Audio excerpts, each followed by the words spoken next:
as has as has already been mentioned, there have been a number of new federalism initiatives over the years. So Tony Abbott is by no means the first on this patch. In fact, I looked back at the records and it goes at least back to Gough Whitlam. There was Gough Whitlam's New Federalism and certainly Malcolm Fraser's New Federalism and Bob Hawke, I'm not sure about Keating, and then John Howard and Kevin Rudd. I'm not sure about Julie Gillard either. I don't think she ever put forward something called New Federalism, but she was certainly active in the area. But the funny thing is that despite all of these initiatives, or perhaps because of them, nothing much really changes. Gough Whitlam was the only one who really got what he wanted, and that was a vast expansion of Commonwealth involvement in areas of state responsibility through a huge increase in payments to the states for specific purposes. So nothing much changes. The central government just keeps becoming stronger and the states keep becoming weaker. Now, Tony Abbott appears to be minded to change that if we can believe what he says. He speaks of making the states sovereign in their own sphere. However, he has also stated a very centralist position in his 2009 book, Battle Lines. In fact, he makes statements there that would be hair-raising to true believers in federalism. So he has either had a major conversion since then, or perhaps we are misinterpreting what he is saying now. We shall see. But I should add that he did say that, quote, the status quo would be more acceptable if the likes of Kennett and Greiner were still running state governments. So there you are, Mr. Greiner. State government was safe in your hands. So I think certainly the forces arrayed against genuine reform are formidable, but the Federalism White Paper project and its stated objectives deserve to be taken seriously. This is the first time there has been a white paper process devoted to the topic in its own right. The CIS has long been an advocate of federalism as an ideal, but it is another thing for federalism in practice to live up to that ideal. Australia's federal system fails to do so because its structure and incentives have drifted away from the principles of federalism. The system has failed on many fronts, including Commonwealth regulatory overreach and direct expenditure in areas outside its Section 51 constitutional powers, as highlighted by the recent Williams decision of the High Court. Those are important matters, but I'm not going to talk about those tonight. The one I wish to focus on is the breakdown of the link between spending and revenue responsibilities at each level of government.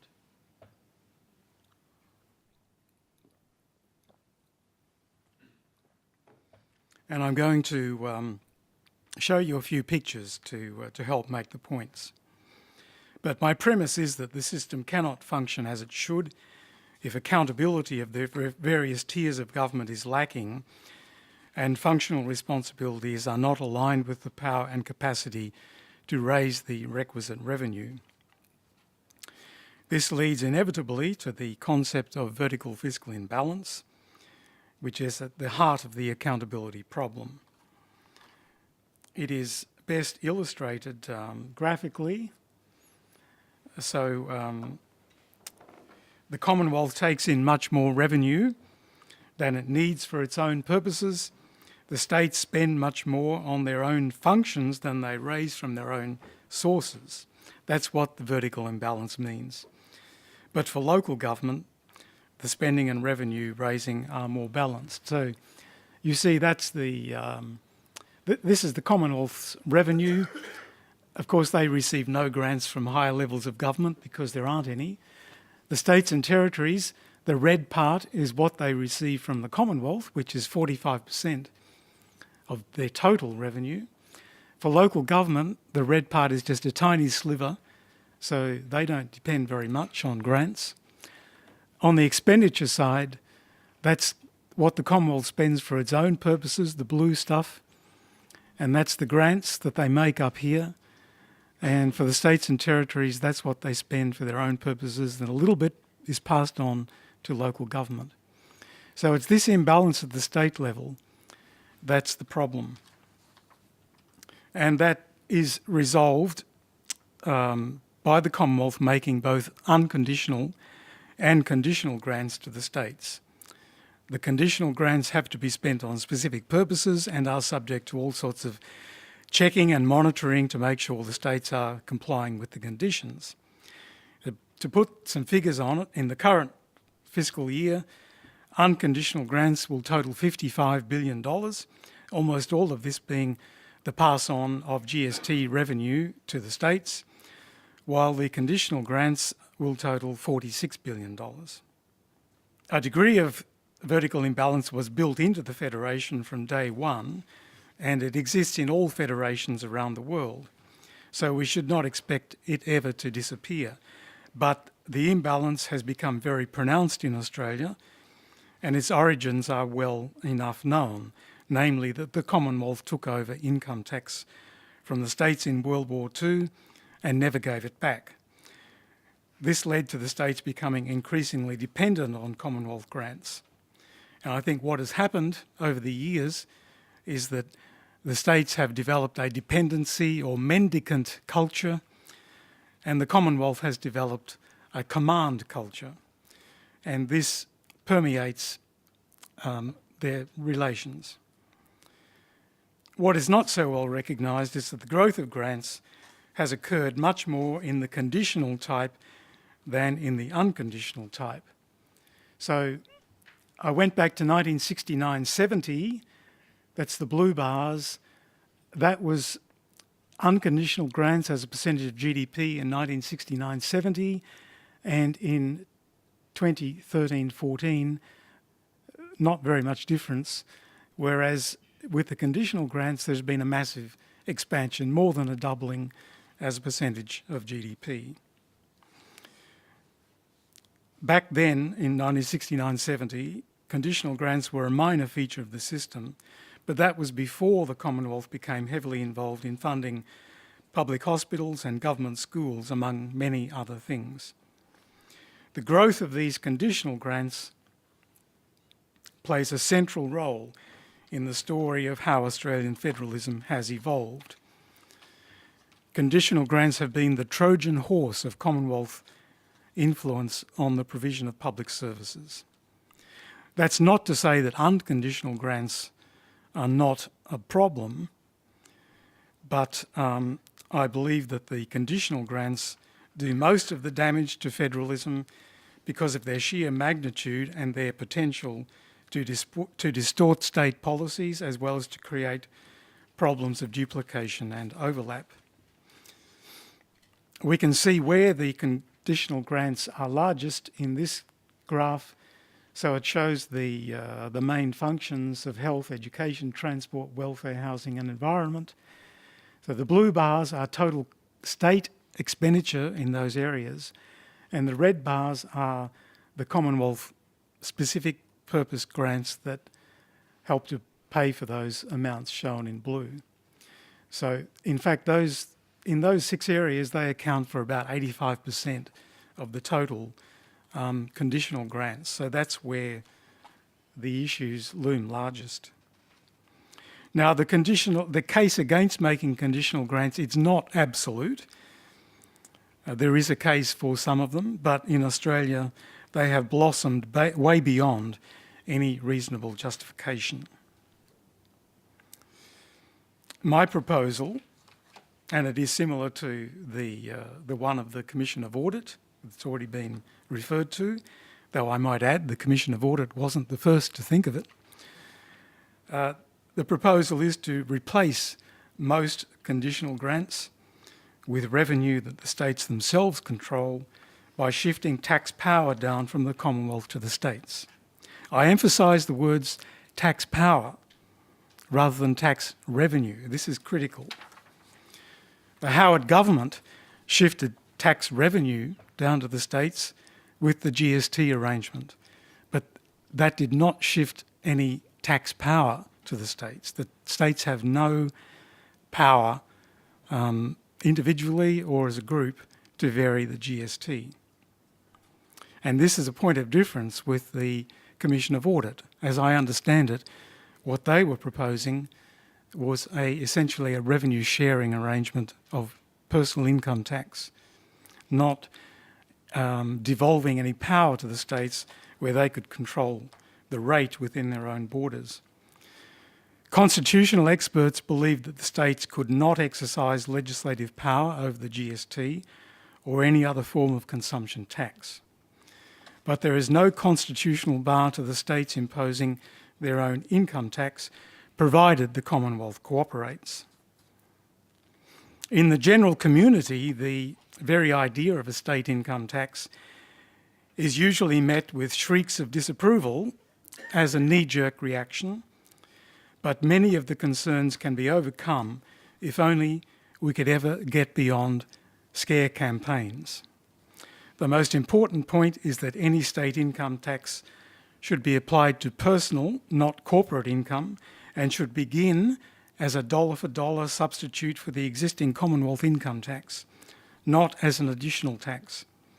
Then, over time, each state would have the flexibility to vary its personal income tax up or down, subject to political and competitive constraints. Exactly what has been happening for a very long time in the United States and Canada.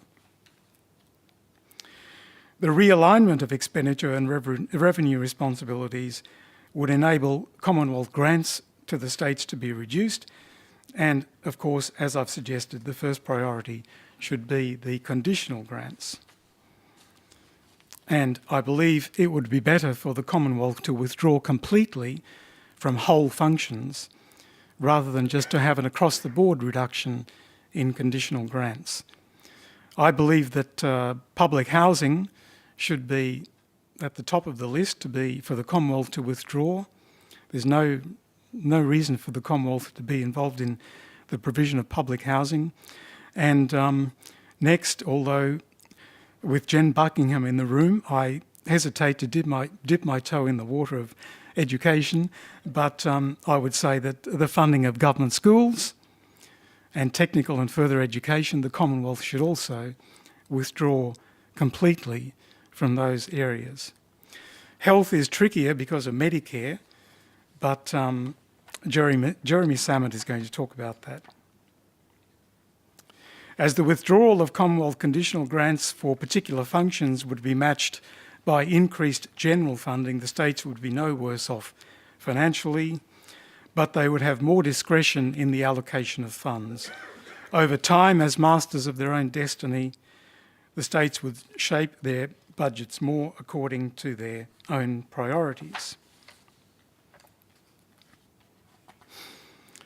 This proposal involves a change in the composition of tax revenue, but between the Commonwealth and the states, but not in the overall level. And this comes to a point that Nick Greiner raised. There are also calls for an increase in the overall level of taxation on the grounds that the public sector needs more tax revenue to meet the rising cost of public services. And of course, this is anathema to CIS types like myself. And the one kind of additional tax revenue most frequently nominated is the GST, with the money going to the states. I will just say that before governments go off in that direction, they need to give a lot of thought to the nature of the problem being addressed. Is it really one of inadequate revenue, or is it a case of excessive growth in spending? A strong case could be made that it is not one of inadequate revenue growth, but rather the composition of revenue and the very rapid growth of state spending on health, which no growth tax could possibly keep up with.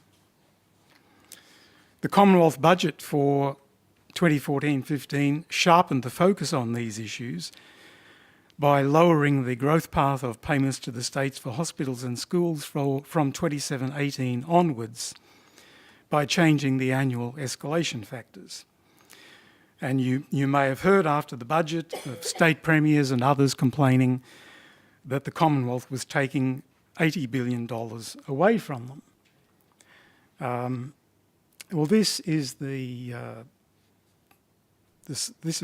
illustration of that point, where the red lines, the top lines show where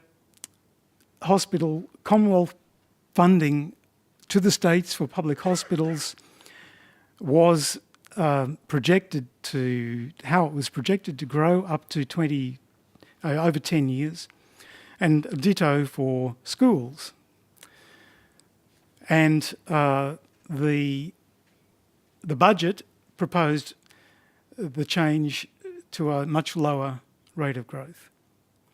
And somebody added up all these annual differences and said $80 billion. Well, it's not a very meaningful figure, because if you wanted to make it $200 billion, you just keep projecting out for another 10 years or so. But it is $21 billion per year in the final year, which is a large amount, but not $80 billion. Now, one interpretation of this is that the government needed to identify a large saving to meet its goal of a budget surplus of more than 1% of GDP. And indeed, it is not at all unusual for the Commonwealth, when it gets into budgetary difficulty, to effectively shift some costs onto the states. And that was one factor at work here. But on this occasion, the Commonwealth also had an eye to its review of federalism.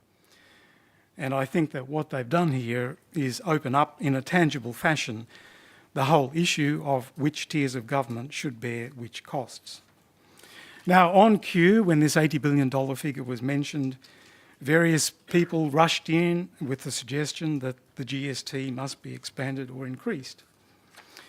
And in an arithmetic sense, it could be expanded or increased to fill the state funding gap left by the Commonwealth, at least for a while. But in itself, this would do nothing to reform the Federation. It would not remove the Commonwealth from any state function or realign state revenue raising powers with expenditure responsibilities. I should add that I am open to Nick Greiner's idea of increasing or expanding the GST as part of a tax reform exercise to replace other taxes in a revenue neutral fashion, but not to pay for larger government. I think that if we join all the dots together, the Commonwealth budget has drawn attention to the long-term budget pressures from galloping healthcare costs and population ageing. The Productivity Commission projects that after 50 years, this impact will push public sector health, pension and aged care costs up by a mammoth 7% of GDP over and above present levels, offset only by about 1% of GDP less in other areas such as education, where there will be relatively fewer young people. And that is only if governments allow that to happen. The pension and aged care impacts will fall mainly on the Commonwealth, while the healthcare impact will be shared between the Commonwealth and the states. And what the Commonwealth budget proposal would do, if it was sustained, would tilt the balance of the health costs impact towards the states. whichever way the impact is distributed between the Commonwealth and the states, it really points to the need for fundamental changes in the health, age pension and aged care systems over the long term, of which the proposal to lift the pension eligibility age to 70 is but one example. But the long-term fiscal impact of health spending and ageing is also a key issue for federalism, reform of which I believe would better position the public sector to deal with the problem.